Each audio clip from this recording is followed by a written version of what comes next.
Hello everyone, स्वागत है आप सभी का जीएस क्रक्स में। आज के इस वीडियो में हम देखेंगे लक्ष्मीकांत सर की बुक से जो है कुछ चैप्टर्स को हम डिस्कस कर लेंगे। इसमें क्या कुछ इम्पॉर्टेंट है, कुछ क्रक्स इस चैप्टर से क्या निकल कर आ रहा है, कुछ ही मिनट में हम जो है इसको देख लेंगे। और बस यही चीज़ें जो है आपको पूछी जाती हैं जिसका जो है हमें ध्यान रखना होता है। तो इमरजेंसी प्रोविजंस वाले चैप्टर जो है चैप्टर 16 नंबर है, इसमें हम देखें तो क्या क्या चीज़ें जो है हमें पढ़नी होती हैं, क्या इंपॉर्टेंट होती है, उसको हम बारी बारी से देख लेंगे। तो क्योंकि जो है ये कुछ ही मिनट का क्रक्स जो है, इस चैनल का नाम भी है जीएस क्रक्स, इसलिए जो है हम क्रक्स देखेंगे बिल्कुल शॉर्ट में। क्या इंपॉर्टेंट है बस उतनी ही चीज़ें हम अंडरलाइन करके उसको देख लेंगे और उसको जो है समझ लेंगे। तो इमरजेंसी प्रोविज़न वाले चैप्टर में हम देखें तो पार्ट जो है ये 18 में है, आर्टिकल 352 से 360 तक जो है इससे रिलेटेड है। इसमें होता क्या है कि कुछ एबनॉर्मल सिचुएशन क्रिएट हो जाती है जिसमें सेंट्रल गवर्नमेंट को हम जो है ज़्यादा पावरफुल बना लेते हैं। जैसे कंट्री की sovereignty, unity, integrity, security country की जो है मेंटेन करने के लिए, डेमोक्रेटिक पॉलिटिकल सिस्टम को बनाए रखने के लिए हम इस चीज़ को कभी कभी इम्प्लीमेंट करते हैं। तो ये जो है जो फेडरल स्ट्रक्चर है हमारे कॉन्स्टिट्यूशन का, उसको हम यूनिटरी फॉर्म में बदल देते हैं। अंबेडकर साहब ने कहा था कि जो है फेडरल सिस्टम जो है हमारा वो अमेरिका का जैसे फेडरल सिस्टम है वो काफ़ी टाइट मोल्ड है, मतलब कि फेडरलिज्म है और वो जो है बदला नहीं जा सकता है। और हमने जो है अपने कॉन्स्टिट्यूशन का ऐसा बना दिया है कि हम इसमें जो है जो मन करे वो चेंजेस ला सकते हैं। तो पहला जो चीज़ है जो हम इस इमरजेंसी में लाते हैं वो आर्टिकल 352 से 352 से इमरजेंसी लेकर जाते हैं, जिसको हम नेशनल इमरजेंसी भी कहते हैं, नेशनल इमरजेंसी कहते हैं आर्टिकल 352 में जो है। और इस नेशनल इमरजेंसी में क्या है भाई, नेशनल इमरजेंसी जो है प्रोक्लेम करते हैं हम। और कॉन्स्टिट्यूशनल मशीनरी का जब फेलियर होता है तो इस इमरजेंसी को हम लगाते हैं। आर्टिकल 356 ये कहता है कि किसी स्टेट में जो है कॉन्स्टिट्यूशनल मशीनरी जो है फेल होती है तो वहाँ पे जो है हम प्रेसिडेंट रूल लगा देते हैं, उसी को स्टेट इमरजेंसी भी कहते हैं या फिर कॉन्स्टिट्यूशनल इमरजेंसी भी कहते हैं। और इस तरह की इमरजेंसी हम वहाँ पे लगा देते हैं। तीसरी होती है फाइनेंशियल इमरजेंसी, जिसमें जो है यदि पैसे रुपए की जो है प्रॉब्लम्स आती है देश में तो जो है यहाँ पे हम आर्टिकल 360 लगा लेते हैं। नेशनल इमरजेंसी यदि हम समझें तो ये आर्टिकल 352 में है। इंडिया की सिक्योरिटी को जो है यदि थ्रेट हो, कुछ जो है बाहरी हमला हो या फिर जो है एक्सटर्नल एग्रेशन हो या फिर आर्म्ड रिबेलियन हो, अपने देश की ही आर्मी जो है रिवोल्ट कर दे, तो यहाँ पे जो है हम इमरजेंसी लगा सकते हैं। और इसको जो है पहले भी लगा सकते हैं जब ये प्रिटेंड किया जा सकता है कि एक्सटर्नल एग्रेशन होने वाला है या फिर जो है आर्म्ड रिबेलियन होने वाला है, उस समय जो है हम लगा सकते हैं। वॉर या एक्सटर्नल एग्रेशन होने वाला है आर्म्ड रिबेलियन का, तो उस समय जो है हम इसको लगा सकते हैं। अच्छा, एक चीज़ जो है ध्यान रखिएगा, एमिनेंट डेंजर जो है ये जो है इस वर्ड को हटाया गया। देश में एमिनेंट डेंजर है या नहीं है, जैसे 1975 का जब जो है इमरजेंसी लगा था तो उस समय जो है काफ़ी ख़राब यूज जो है इसका किया गया था, नेशनल इमरजेंसी के एमिनेंट डेंजर वाले वर्ड को। तो इस वर्ड को जो है हमने अमेंड किया और जो है इसमें कुछ चीज़ें हमने हटाई। Whether or not there is an proclamation already issued by him and such proclamation is in operation, this provision was added by the 38th Amendment Act of 1975। तो ये पहले से चल भी रहा होगा तो भी जो है इसमें हम कंटिन्यू कर लेंगे इसको। 38th Amendment Act 1975 ये कहता है। दूसरी चीज़ है कि हम ये इमिनेंट जो डेंजर था उसको हमने हटा दिया और जो है उसके जगह पे हमने ये आर्म्ड रिबेलियन वाला जो है सिस्टम लगाया। इंटरनल जो कन्फ्लिक्ट हो रहा है उसके कारण जो हो रहे हैं उससे जो है हम नेशनल इमरजेंसी को लगा ले रहे हैं। इसको अभी देखते हैं हम लोग कैसे जो है लगाते हैं। नेशनल इमरजेंसी में जो है वॉर होता है, एक्सटर्नल एग्रेशन हो गया तो एक्सटर्नल इमरजेंसी जो है ये लगी। तो यहाँ पे जो है आर्म्ड रिबेलियन भी हो सकता है, जिसमें इंटरनल इमरजेंसी को डिफाइन कर दिया भाई कि नेशनल इमरजेंसी में जो है आप जो इमरजेंसी लगाएंगे वो इंटरनल इमरजेंसी तभी लगाएंगे जब आर्म्ड रिबेलियन होगा। और 42nd अमेंडमेंट से हमने जो है क्या किया कि इसके एप्लीकेशन को जो है जो हम नेशनल इमरजेंसी लगा रहे हैं उसको किसी इंडिया के पार्ट में भी लगा सकते हैं, इस बात की जो है व्यवस्था 42nd अमेंडमेंट से कर दी गई थी। और ओरिजिनली कॉन्स्टिट्यूशन में जो है इंटरनल डिस्टर्बेंस जो मेंशन है उसका गलत उपयोग किया गया था। तो यहाँ पे 44th अमेंडमेंट एक्ट 1978 से जो है हम इसको आर्म्ड रिबेलियन को इंटरनल डिस्टर्बेंस से जो था उसके जगह पे हमने जो है आर्म्ड रिबेलियन वर्ड यूज किया, जिसके थ्रू जो है ये हम कहे कि आर्म्ड रिबेलियन होता है तो हम जो है इमरजेंसी लगा सकते हैं। क्योंकि 1975 में इंदिरा गांधी ने इसका मिसयूज किया था। प्रेसिडेंट जो है ये प्रोक्लेम कर सकते थे नेशनल इमरजेंसी को। रिटर्न रिकमेंडेशन मिलने के बाद ही अब जो है आया है कि जो रिटर्न रिकमेंडेशन है उसके बाद ही इमरजेंसी लगेगी। लेकिन पहले जो है ये ऐसा नहीं होता था, वो सिर्फ और सिर्फ जो है कैबिनेट के एडवाइस पे, प्राइम मिनिस्टर के एडवाइस पे जो है इमरजेंसी लगा देते थे। लेकिन बाद में उसको चेंज किया गया और 44th अमेंडमेंट 1978 से जो है इसको ये सेफगार्ड मिले कि प्राइम मिनिस्टर एलोन जो है इस पे एक्शन नहीं ले सकते हैं। दूसरी चीज़ है कि 38th अमेंडमेंट एक्ट 1975 ने जो है इस नेशनल इमरजेंसी को जो है इम्यून कर दिया था जुडिशियल रिव्यू से, यानी कि जुडिशियल रिव्यू इस पे नहीं लग सकता था। लेकिन 44th अमेंडमेंट और मिनेर्वा बिल केस ने कहा, जस्टिफाई किया कि भाई इस पे लगेगा, जो जुडिशियल रिव्यू है वो इस पे लगेगा। पार्लियामेंट्री अप्रूवल के बारे में देख लें तो जो ये प्रोक्लेम करना हो इमरजेंसी को, तो दोनों हाउसेस को जो है आपको अप्रूवल लेना होगा 1 मंथ के अंदर। और जब जो है डेट जो इशू हो रहा है उसके 1 मंथ के अंदर जो है आपको दोनों हाउसेस से अप्रूवल लेना होगा। ओरिजिनल जो है अप्रूवल ये 2 महीने में था कि 2 महीने में आप अप्रूवल देंगे दोनों हाउसेस से, लेकिन अभी जो है इसको 44th अमेंडमेंट से 1 महीना सिर्फ कर दिया गया। और प्रोक्लेमेशन जो होगा वो 30 दिन तक सर्वाइव करेगा यदि पहली जो लोकसभा है वो उसी समय डिसॉल्व हो जाती है। तो अगर डिसॉल्व हो भी जाती है और राज्यसभा जो है उसमें अप्रूव कर देता है तब ये 30 दिन तक के लिए जो है चलेगा इस प्रकार। और दूसरी चीज़ है कि इमरजेंसी जो है ये 6 महीने के लिए कंटिन्यू रहेगा यदि जो है इसको अप्रूवल जो है वो नहीं मिलता है, तो उस समय जो है मैक्सिमम 6 मंथ्स के लिए बस जो है चलेगा, फिर उसके बाद जो है इमरजेंसी खत्म हो जाएगी। डिसॉल्यूशन जो होंगे लोकसभा के यदि हो रहे हैं तो यहाँ जो हमने देखा कि दोनों हाउसेज जो है इमरजेंसी कंटिन्यू 6-6 महीने पे करेंगे, इमरजेंसी को जो है कंटिन्यू जो है 6-6 महीने पर एक्सटेंड करते रहेंगे और 6 महीने पे एक्सटेंड करेंगे। अगर जो है उसी में इनकी जो लोकसभा डिसॉल्व हो जाती है तो फिर से वही बात होगी कि 30 दिन के अंदर जो है अगर राज्यसभा ने आपको परमिशन देती है, अप्रूवल देती है, तो लोकसभा में जो है 30 दिन तक सर्वाइव करेगा जो है जब तक कि लोकसभा नई लोकसभा जो है वो चुनकर आ नहीं जाती है। दूसरी चीज़ है कि स्पेशल मेजॉरिटी से भाई ये करेंगे कि जो है कंटिन्यूएशन जो होगा इसका, एवरी रिजोल्यूशन जो के लिए जो अप्रूवल आ रहा है वो स्पेशल मेजॉरिटी से होगा, पार्लियामेंट की स्पेशल मेजॉरिटी होगी तभी जाकर जो है ये अप्रूवल होगा। और ये स्पेशल मेजॉरिटी का प्रोविज़न जो है इंट्रोड्यूस किया गया था 44th अमेंडमेंट एक्ट 1978 से। तो प्रीवियसली जो है ये सिंपल मेजॉरिटी से पास होता था, लेकिन बाद में उसको जो है हमने कर दिया स्पेशल मेजॉरिटी से। दूसरी चीज़ यदि हम देखें तो रिवोकेशन कैसे किया जाता है भाई प्रोक्लेमेशन को। प्रोक्लेमेशन को जो है इमरजेंसी में ये रिवोक कर देते थे प्रेसिडेंट, किसी भी समय जो है ये रिवोक कर सकते थे, पहले था, लेकिन इसको बाद में जो है किया गया कि आप लोकसभा से पास करेंगे इसको तभी जाकर रिवोक होगा। President must revoke a proclamation if the Lok Sabha pass a resolution disapproving it's continuance. तो ये जो है लोकसभा पास करेगा तभी जो है आप इसको जो है डिसकंटिन्यू कर सकते हैं। और ये 44th अमेंडमेंट एक्ट 1978 से ऐड किया गया था। इससे पहले जो है प्रोक्लेमेशन सिर्फ और सिर्फ प्रेसिडेंट कह दिए और जो है इसको पूरी तरह से ख़त्म कर दिया जाता था। 44th amendment act 1978 also provided that where 1/10 of the total number of the members of the Lok Sabha gives a written notice to the speaker a special sitting of the house should be held within 14 days for the purpose of considering a resolution disapproving the continuation of the proclamation। तो disapproving करने के लिए जो है जो proclamation है उसके लिए अगर 44th अमेंडमेंट 1978 में एक आ गया कि अगर जो है उस समय जो है ये लोग सेशन में नहीं है तो 1/10 मेंबर को बुला के जो है उनसे अप्रूवल लेंगे और उस तरह से जो है ये कार्यक्रम आगे बढ़ेगा, तब जाकर जो है लोकसभा पूरी तरह से इनको रिवोक करने की जो है रिवोक करना होगा तो रिवोक कर सकते हैं। अच्छा, इसमें जो है कुछ डिफरेंसेस हैं जिसको हम देखें कि प्रपोजल और जो है रिवोक करने में जो है क्या 2 डिफरेंसेस हैं। तो पहला जो यदि हम देखें तो ये लोकसभा से ही पास हो रहा था, रिवोक करना हो तो जो है ये जो है आपको डिसअप्रूवल देना हो उस पर जो है रिवोक करना हो तो आप जो है लोकसभा से पास करा लीजिए और जो है वो हो जाएगा, डिसअप्रूवल हो जाएगा। लेकिन जो अप्रूवल वाली चीज़ें हैं दोनों हाउसेस से होंगी। जो पहला इंस्टेंस है उसमें क्या हम कर रहे हैं कि सिंपल मेजोरिटी से जो है लोकसभा से पास कर ले रहे हैं और इसको रिवोक कर दे रहे हैं। और दूसरी चीज़ है कि हम जो है यहाँ पे स्पेशल मेजोरिटी ला रहे हैं तब जाकर रिवोक कर पा रहे हैं, अरे प्रोक्लेम कर पा रहे हैं। स्पेशल मेजोरिटी दोनों हाउसेस में है तभी जाके जो है हम प्रोक्लेम कर रहे हैं। अच्छा, नेशनल इमरजेंसी के क्या इफेक्ट होते हैं भाई? सेंटर स्टेट पे कुछ इफेक्ट होंगे, कुछ जो है हमारे ये लोकसभा और स्टेट असेंबली पे होंगे, कुछ फंडामेंटल राइट्स पे हो जाएंगे।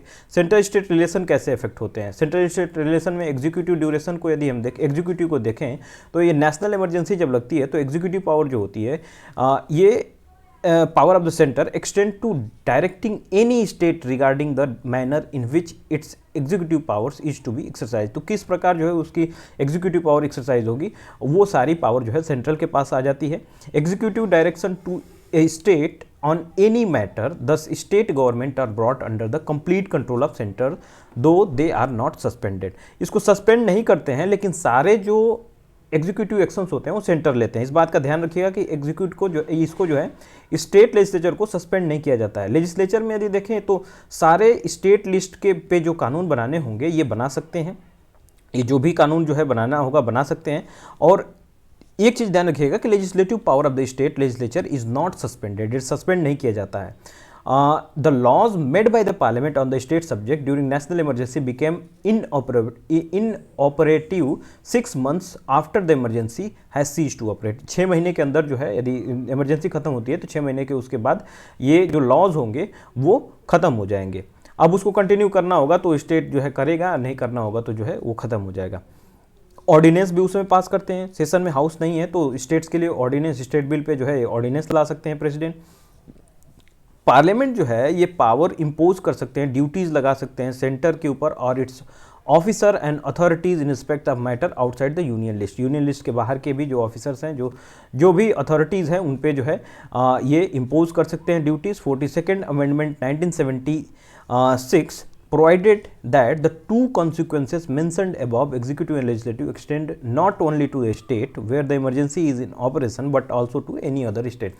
तो 42nd अमेंडमेंट 1978 ने इसको एक्सटेंड किया कि जो ये यहाँ पे दोनों हम एग्जीक्यूटिव लेजिस्लेचर के बारे में देख रहे थे वो वहीं पे नहीं, जहाँ नेशनल इमरजेंसी अगर किसी पर्टिकुलर एरिया में लगा है तो वहीं पे नहीं बल्कि पूरे देश में जो है इस चीज़ को हम कंट्रोल कर सकते हैं।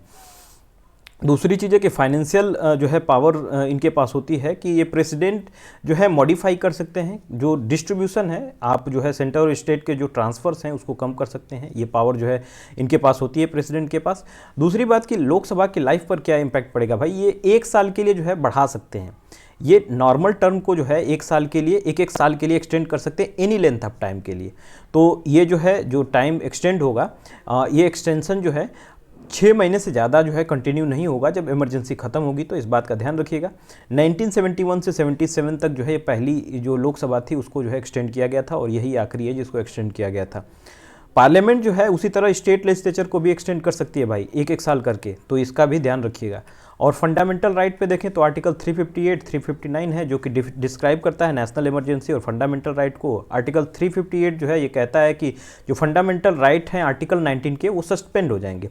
और आर्टिकल 359 करता है कि जो अदर फंडामेंटल राइट है एक्सेप्ट आर्टिकल 20 एंड 21 वो सस्पेंड होंगे। आर्टिकल 20 और 21 को छोड़ के जो होंगे आर्टिकल्स उससे वो जो है सस्पेंड हो जाएंगे, आर्टिकल 359 कहता है। और 358 कहता है कि आर्टिकल 19 जो है जो freedom of speech and expression देता है वो ऑटोमेटिकली सस्पेंड होगा भाई। अभी देखेंगे हम लोग कि जो नेशनल इमरजेंसी लगेगा त्यों जो है आर्टिकल 19 सस्पेंड हो जाएगा, लेकिन आर्टिकल 359 को जो है सस्पेंड करने के लिए आपको प्रेसिडेंट ऑर्डर देना पड़ेगा।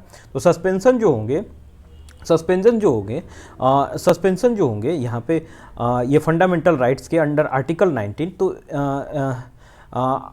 Article 19, according to Article 358, when a proclamation of national emergency is made, the 6 fundamental right under Article 19 are automatically suspended। तो ये जो 6 फंडामेंटल राइट जो हम देख रहे थे आर्टिकल 358 के से जो इमरजेंसी में लग रहे थे ये ऑटोमेटिकली सस्पेंड हो रहे हैं भाई, तुरंत लगे तुरंत suspend. No separate order is for suspension is required, कोई सब सेपरेट जो है सस्पेंशन के लिए इनको ऑर्डर चाहिए नहीं। और नेशनल इमरजेंसी में जो है आर्टिकल 19 ये जो है इम्पोज हो ही जाता है। दूसरी चीज़ यदि हम देखें आर्टिकल 359 के बारे में, दूसरी चीज़ ये है कि आर्टिकल 19 के समय ये कोई भी लॉ जो है आर्टिकल 19 को ब्रीच करता है तो वो जो है ब्रीच करता हुआ माना नहीं जाएगा। वो लॉ जो भी लेकर आ रहे हैं लोग उसको कंटिन्यू कर दिया जाएगा। दूसरी चीज़ ये कि नेशनल इमरजेंसी जो है आर्टिकल 19 के समय ऑटोमेटिकली जो है revives and comes into force. जब नेशनल इमरजेंसी खत्म होती है, सीज होती है, तो जो है तुरंत जो है आपने आर्टिकल 19 आपके सारे होंगे, सारे राइट्स जो है आपको मिलेंगे। 44th अमेंडमेंट 1978 जो है रिस्ट्रिक्ट करता है स्कोप ऑफ आर्टिकल 358 दो वेज में। दो वेज क्या है भाई कि Firstly, 6 fundamental rights under Article 19 can be suspended only when the national emergency is declared on the ground of war or external aggression। जो आर्टिकल 358 से आपने फंडामेंटल राइट को रिस्ट्रिक्ट कर लिया है, वो सिर्फ और सिर्फ नेशनल इमरजेंसी में डिक्लेयर किया जाएगा, यानी एक्सटर्नल एग्रेशन में। आप जो है आर्म्ड रिबेलियन होता है तो उस समय नेशनल इस जो है आर्टिकल 19 को आप सस्पेंड नहीं कर सकते हैं, इस बात का ध्यान रखिएगा। दूसरी चीज़ ये कि only those laws which are related with the emergency are protected from being challenged and not other laws. तो जो लॉज जो है रिलेटेड है इमरजेंसी से रिलेटेड हैं, वही लॉज को जो है ये इनको प्रोटेक्शन मिलेगा चैलेंजेस से जो है कोर्ट के, और अदर लॉज को जो है इसमें चैलेंज वो जो है नहीं मिलेगा प्रोटेक्शन, इस बात का भी ध्यान रखिएगा। अगर फंडामेंटल राइट्स में देखिए सस्पेंशन ऑफ फंडामेंटल राइट में आर्टिकल 359 जो है अथराइज करता है प्रेसिडेंट को कि कोई भी फंडामेंटल राइट को सस्पेंड कर सकते हैं, सस्पेंड कर सकते हैं the rights to move any court for the enforcement of fundamental right during national emergency. तो ये सस्पेंड कर सकते हैं भाई इसको, ये जो है फंडामेंटल राइट्स जो है सस्पेंड नहीं हो सकते हैं, लेकिन जो है इनकी इन्फोर्समेंट सस्पेंड हो जाते हैं भाई। जो क्या होता है इसमें जो है फंडामेंटल राइट को ही हम सस्पेंड नहीं करते, इन्फोर्समेंट उसका जो है सस्पेंड हो जाता है। The said rights are theoretically alive but the right to seek remedy is suspended. तो जो आप रेमेडी के लिए जा रहे हैं, राइट टू सीक रेमेडी जो है आपकी वो सस्पेंड हो रही है, इस बात का ध्यान रखिएगा।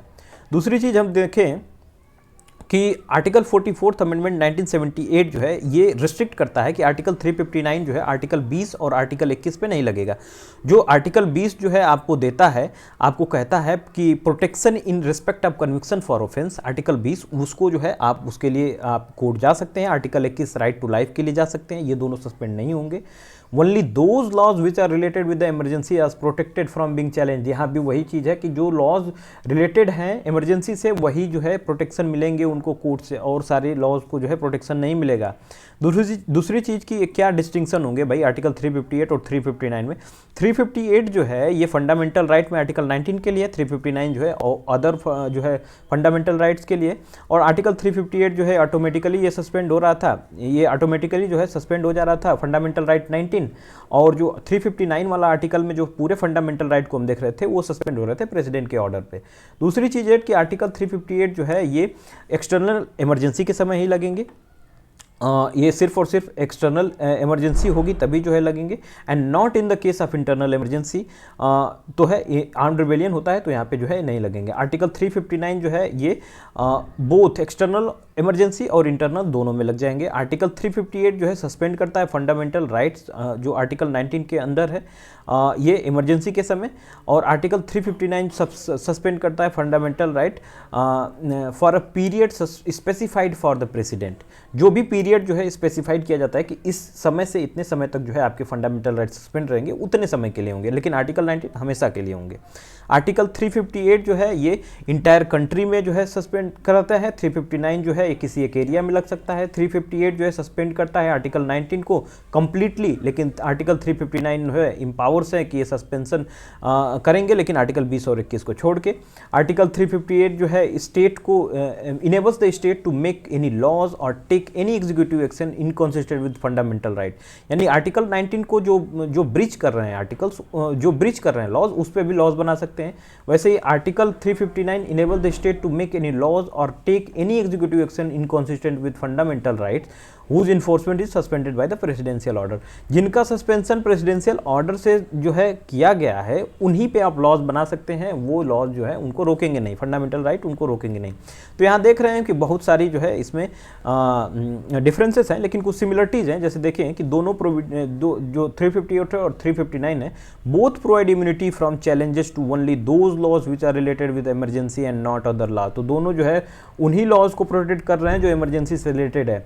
अच्छा, डिक्लेरेशन मेड सो फॉर कब जो है ये नेशनल इमरजेंसी लगी है 1962 में, 1971 में, 1975 में, और जो है ये जो है ये इमरजेंसी जो है 3 बार लगी हैं।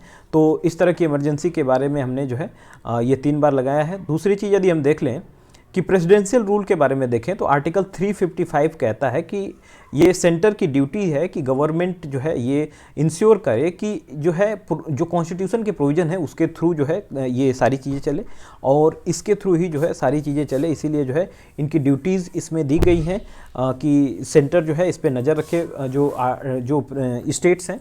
आर्टिकल 356 जो है ये कहता है कि article 356 in the case of failure of constitutional machinery in the state, this is popularly known as president rule, it is also known as state emergency और कॉन्स्टिट्यूशनल इमरजेंसी।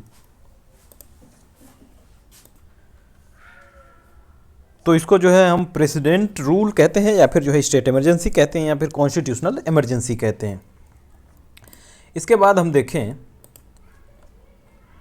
कि जो प्रेसिडेंट रूल है ये प्रोक्लेम करता है article 356 और जो है इसमें जो है दो ग्राउंड लिखे गए हैं, जिसमें जो है आर्टिकल 356 को आप जो है इम्प्लीमेंट कर सकते हैं। पहला है 356 और दूसरा है 365।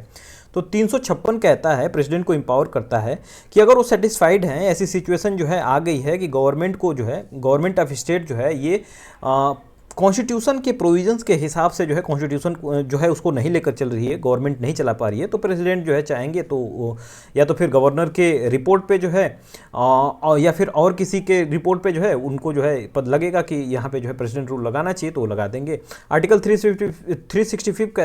365 कहता है कि यदि जो है लगता है कि जो है कॉन्स्टिट्यूशन यहाँ का फेल हो रहा है, ये जो है जो सेंटर इनको डायरेक्शन दे रहा है उस डायरेक्शन पे चल नहीं रहे हैं, तो सेंटर के डायरेक्शन पे चल नहीं रहे हैं, तो भी जो है इनको ये यहाँ पे प्रेसिडेंट रूल लगाए जा सकते हैं। जो पार्लियामेंट्री अप्रूवल कैसे दिया जाता है भाई, तो 2 महीने का जो है इनके जो इम्पोज करेंगे, डेट जो इशू होगा इनका, उसके 2 महीने के अंदर जो है इनको अप्रूव करना पड़ेगा दोनों हाउसेस से, तभी जाकर जो है ये प्रेसिडेंट रूल लगेगा। और जो है प्रोक्लेमेशन जो है इनको करना होगा। अगर जो है यहाँ पे ये डिज़ोल्व हो जाती हैं, उसी 2 महीने में जो डिज़ोल्व होती हैं, तो क्या होता है कि यदि राज्यसभा जो है अप्रूव कर देता है तो ये 30 दिन तक जो है अगले लोकसभा में सर्वाइव करेगा।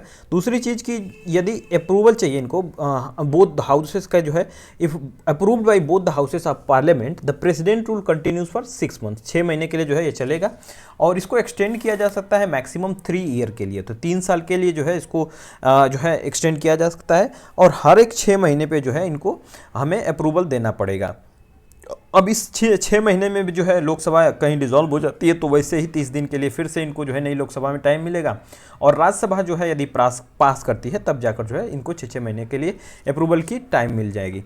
दूसरी चीज़ की every resolution approving the proclamation of president rule और its continuation can be passed by either House of Parliament only by a simple majority. तो सिंपल मेजोरिटी से जो है किसी भी हाउस से पास होना चाहिए, और यहाँ पे जो है स्पेशल मेजोरिटी की ज़रूरत नहीं है। 44th अमेंडमेंट एक्ट 1976 इंट्रोड्यूस करता है नया प्रोविजन, जो कि कहता है कि पार्लियामेंट एक्सटेंड कर सकते हैं प्रेसिडेंट रूल को, लेकिन 1 साल से ज़्यादा नहीं। 1 साल से ज़्यादा करेंगे तो आप पे जो है कुछ कंडीशन होंगी। ये कंडीशन क्या कहती है कि आपके पास जो है ये कंडीशन होगी जिसमें कहेंगे कि आप नेशनल इमरजेंसी अगर पूरे देश भर में लगी हुई है तो वहाँ पर जो है आप स्टेट में बढ़ा लीजिए, आप 1 साल से ज़्यादा लगाइए। यदि इलेक्शन कमीशन सेटिस्फाइड है, दूसरा जो है पॉइंट ये कहते हैं कि इलेक्शन कमीशन सेटिस्फाइड है कि यहाँ पे लगना चाहिए, जो है 1 साल से ज़्यादा जो है होना चाहिए, तभी जाकर जो है इसको प्रोक्लेम करेंगे। Proclamation of president rule may revoked by the president at any time by subsequent proclamation such as proclamation does not require parliamentary approval. तो इसको बिना पार्लियामेंट्री अप्रूवल के प्रेसिडेंट जो है जब चाहेंगे तब इसको रिवोक कर सकते हैं। कॉन्सिक्वेंसेज क्या होंगे प्रेसिडेंट रूल के भाई? पावर्स जो हैं जो सारे जो है स्टेट के वो गवर्नर में आ जाएंगे। एग्जीक्यूटिव अथॉरिटी जो है स्टेट की जो पावर है वो जो है पूरी पावर गवर्नर के अंदर में आ जाएगी, गवर्नमेंट के, सेंट्रल गवर्नमेंट के आ जाएगी। He can take up the functions of the state government and powers vested in the governor और any other executive authority in the state. तो सारी पावर जो है इनके प्रेसिडेंट के पास चली आएगी। और ये जो है state legislature, he can declare that the power of the state legislature are to be exercise by the parliament. तो ये डिक्लेयर करेंगे कि जो पावर ऑफ स्टेट लेजिस्लेचर है वो एक्सरसाइज हो पार्लियामेंट से। पार्लियामेंट जो है सारी चीज़ करेंगे। और ये जो है दूसरी चीज़ ये कि यहाँ पे जो है he can take all power necessary steps including suspension of constitutional provisions relating to any body authority are in the state. तो कुछ भी सस्पेंड करना हो इनको, कॉन्स्टिट्यूशनल प्रोविजंस से रिलेटेड कोई अथॉरिटी हो, कोई बॉडी हो, तो उसको जो है ये कर सकते हैं। प्रेसिडेंट डिसमिस कर सकते हैं स्टेट काउंसिल ऑफ मिनिस्टर्स को, जो कि चीफ मिनिस्टर द्वारा हेडेड होती है। और दूसरी चीज़ की state governor on behalf of the president carries on the state administration. तो ये जो है गवर्नर के साथ जो है मिलकर चीफ सेक्रेटरी से मिलकर जो है ये स्टेट में सारे चीज़ों को जो है ये लेकर चलेंगे। This is the reason why ये proclamation under article 356 is popularly known as president rule. तो प्रेसिडेंट रूल का बहुत बड़ा रोल है इसमें, इसलिए जो है इसमें प्रेसिडेंट रूल हम कहते हैं इनको। और प्रेसिडेंट जो है ये सस्पेंड कर सकते हैं, डिसॉल्व कर सकते हैं स्टेट लेजिस्लेटिव असेंबली को, जो भी चाहें वो कर सकते हैं। दूसरी चीज़, व्हेन स्टेट लेजिस्लेचर इज दस सस्पेंडेड और डिसॉल्व क्या इनके पास जो है होगा। पार्लियामेंट जो है ये can delegate the power to make laws for the state to the president और to any other authority specified by him in this regard. तो पार्लियामेंट जो है ये पावर दे सकती है पार्लियामेंट को, या फिर जो है जिस भी अथॉरिटी को ये चाहे जो है पावर दे सकते हैं। तो पार्लियामेंट जो है इनको पावर दे देगी और जो है ये जो भी रूल्स बनाने होंगे, जो पावर्स होंगे ये लॉज बनाने की, वो जो है जिस भी अथॉरिटी को चाहें वो दे सकते हैं। दूसरी चीज़ ये कि ये जो सेशन होंगे ये एक्सपेंडिचर यदि करने हो स्टेट कंसोलिडेटेड फंड से, तो वो भी जो है प्रेसिडेंट जो है अथराइज कर सकते हैं लोकसभा को कि वो जो है इसको जितने पैसे निकालने होंगे स्टेट फंड से उसको जो है निकाल सकते हैं। The president can authorise when the Lok Sabha is not in session expenditure from the state consolidated fund pending its sanction by the parliament. The president can promulgate when the parliament is not in session ordinance भी कर सकते हैं, जो भी state list है उसमें जो है ऑर्डिनेंस ला सकते हैं लोग। और जो लॉज पार्लियामेंट बनाएगी, प्रेसिडेंट जो है या फिर प्रेसिडेंट जो है जो लॉज स्पेसिफाई करेंगे वो प्रेसिडेंट रूल के बाद भी जो है ये जो है कंटिन्यू रहेगा। This means that period for which such a law remains in force is not coterminous with the duration of the proclamation. उससे मतलब नहीं है, ये हमेशा के लिए चलता रहेगा, लेजिस्लेचर चाहे तो इसको ख़त्म कर सकता है। और यहाँ एक और चीज़ जो है जाननी जरूरी है कि it should be noted here that the president cannot assume to himself the power vested in the concerned state High Court और suspend the provisions of the constitution related to it. तो High Court वाली जो power होंगी उनकी तो होंगी ही। In other word constitutional position status powers and functions of the concerned state High Court remain same even during the president rule. President rule के समय भी हाई कोर्ट की पावर जो है वैसी ही रहेगी। आर्टिकल 356 के यूजेज यदि देख लें तो 125 ओकेशन पे जो है इसको लगाया गया है।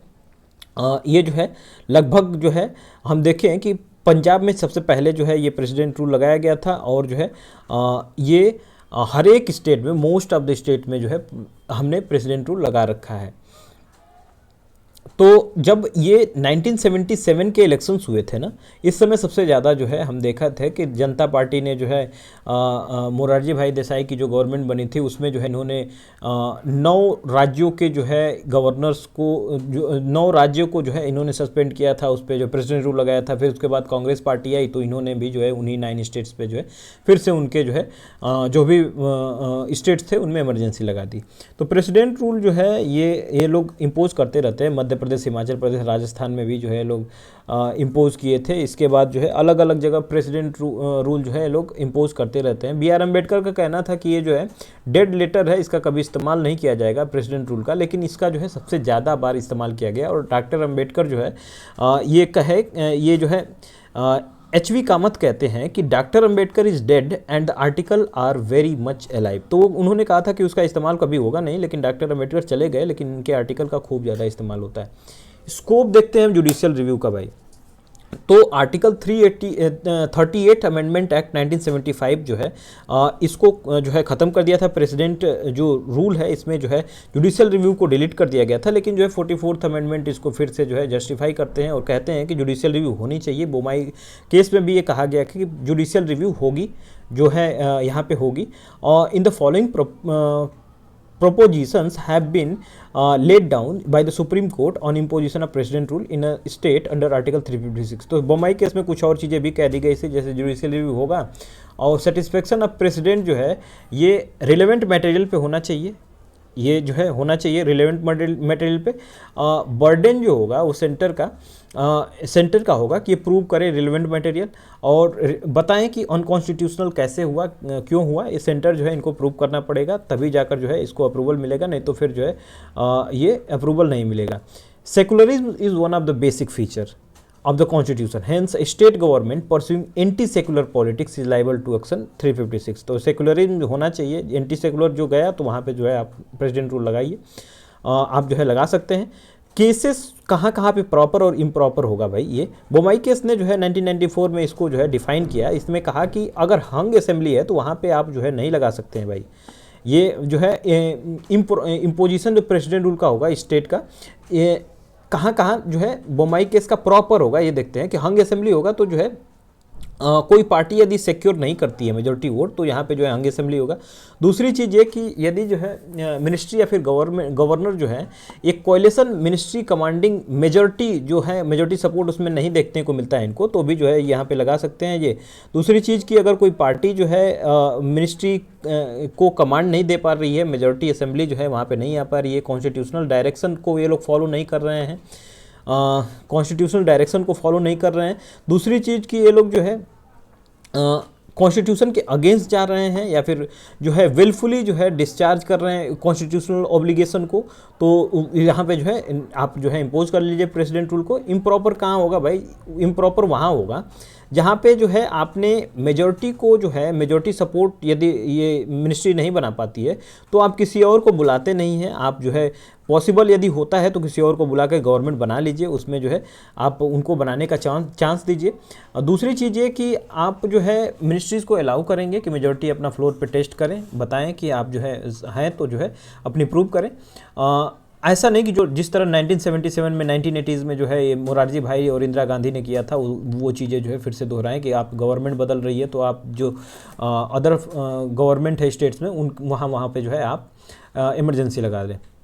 इंटरनल डिस्टर्बेंस हो तो वहाँ पे जो है आप फिजिकल ब्रेकडाउन हो तो वहाँ पे आप जो है इमरजेंसी लगाए फिर रहे हैं, तो ऐसा नहीं होना चाहिए। माल एडमिनिस्ट्रेशन हो, करप्शन वगैरह में मिनिस्ट्रीज पकड़े जाएँ तो वहाँ पे भी जो है आप प्रेसिडेंट रूल नहीं लगाएंगे। और यहाँ पे प्रायर वार्निंग जो है आपको देनी होगी और काफ़ी एक्सट्रीम अर्जेंसी हो तभी जो है आप लगाइए यहाँ पे, नहीं तो फिर आप नहीं लगा सकते। फाइनेंशियल इमरजेंसी भी है कि ग्राउंड ऑफ डिक्लेरेशन होना चाहिए। आर्टिकल 360 कहता है कि आप जो है इमरजेंसी लगा सकते हैं यदि जो है ऐसी कंडीशन एराइज हो रही है जहाँ की फाइनेंशियल स्टेबिलिटी जो है क्रेडिट में प्रॉब्लम हो, इंडिया के पैसे हो नहीं तो जो है आप लगा दीजिए। 38th अमेंडमेंट एक्ट 1975 कहता है कि प्रेसिडेंट की सेटिस्फेक्शन जो है ये फाइनेंशियल इमरजेंसी लगाएगी, उसकी जो है सेटिस्फेक्शन फाइनल होगी and conclusive and not questionable in any court on any ground, but this provision was subsequently deleted। 38th amendment का है कि प्रेसिडेंट जो कहेंगे वही चीज़ें जो है होंगी और वो क्वेश्चनेबल नहीं होगी, लेकिन 44th अमेंडमेंट को ये प्रेसिडेंट की सेटिस्फेक्शन को खत्म किया गया और कहा गया कि जुडिशियल रिव्यू जो है होगा। यहाँ पे भी 2 महीने में जो है आपको हाउसेस से अप्रूवल देना होगा, दोनों हाउसेस से जो है आपको अप्रूवल देना होगा, भले सिंपल मेजॉरिटी से ही है लेकिन जो है आपको देना होगा। दूसरी चीज़ ये कि यदि जो है 2 महीने में आप अप्रूवल नहीं दे पाते हैं, लोकसभा वहाँ डिसॉल्व हो जाती है, तो 30 दिन के अंदर जो है आपको अप्रूवल दे देना होगा। अगर जो है दूसरी हाउस है, राज्यसभा है, वो वहाँ पर अप्रूवल देती है तब जो है 30 दिन तक दूसरी लोकसभा में सर्वाइव करेगा। दूसरी चीज़ ये कि इंडेफिनिट टाइम के लिए जो है इसको रिवोक किया जा सकता है, कोई मैक्सिमम पीरियड नहीं है, इसको प्रिस्क्राइब नहीं है कि इतने समय के लिए लगाया जाएगा। पार्लियामेंट्री अप्रूवल की जो है ज़रूरत नहीं है, रिपीटेडली जो है पार्लियामेंट्री अप्रूवल की ज़रूरत है नहीं। दूसरी चीज़ है कि resolution approving the proclamation of financial emergency can be pass bye either House of Parliament only by simple majority. तो ऊपर मैंने बताया कि सिंपल मेजोरिटी से इसको पास कर देंगे।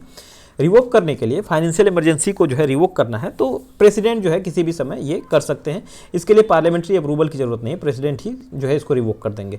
फाइनेंशियल इमरजेंसी के क्या जो है इफेक्ट होंगे भाई, तो किसी भी स्टेट में जो है वो जो है पैसे जो है कम कर देंगे, इसमें जो है जो देने होंगे रिडक्शन कर देंगे, सैलरीज वगैरह में जो है सबकी सैलरीज कम हो सकती है। और जो है ये स्टेट्स में जो मनी बिल के लिए जो है ये मनी बिल आ रहे हैं तो रिजर्वेशन ये प्रेसिडेंट के रिजर्व कर दिए जाएंगे, प्रेसिडेंट के ऑर्डर पे ही जो है पैसे निकलेंगे, नहीं तो नहीं निकलेंगे। रिडक्शन सैलरीज जो हैं होंगी सबकी, ये प्रेसिडेंट जो है इशू कर सकते हैं डायरेक्शन।